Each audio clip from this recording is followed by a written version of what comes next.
John fut pris de panique lorsqu'il vit la femme lui faire un étrange signe de la main. Il se tourna immédiatement vers le bas du canyon, et là, surgissant de la falaise, une horde de créatures cauchemardesques fonçait droit vers eux. Leur vitesse était fulgurante. John attrapa aussitôt son fusil et visa à travers sa lunette. Ce qu'il vit le glaça d'effroi, un monstre hideux, bien réel, se rapprochait à toute allure. Sans perdre une seconde, il fit feu touchant précisément une bombe dissimulée au pied de la falaise, qu'il fit exploser. Les créatures comptaient profiter de la nuit pour s'extraire du canyon. Heureusement, la femme de l'autre côté comprit immédiatement la situation et se mit à arroser les monstres à l'aide d'un lance-roquette.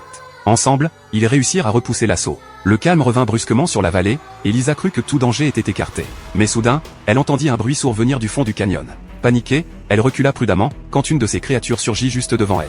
Horrifiée, elle tira sans hésiter, l'abattant sur le champ. En se penchant au bord du précipice, elle aperçut alors des dizaines d'autres bêtes grimpant à leur tour. Sans attendre, elle activa les charges restantes. L'explosion fut si violente qu'elle fut projetée au sol.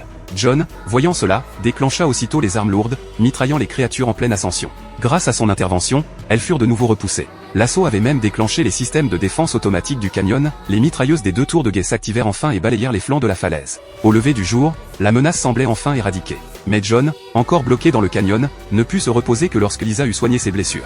Une fois un semblant de paix retrouvé, ils se mirent immédiatement à réparer les fortifications détruites pendant l'attaque. Alors que John s'affairait à réactiver les explosifs de sécurité, une étrange silhouette apparut, un drone inconnu s'éleva lentement depuis le fond du canyon.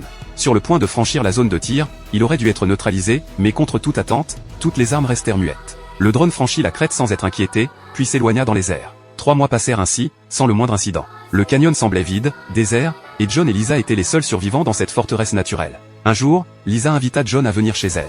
Mais une faille de plusieurs centaines de mètres les séparait. John utilisa alors un harpon pour tendre un câble jusqu'à l'autre rive, puis s'élança en glissant au-dessus du vide.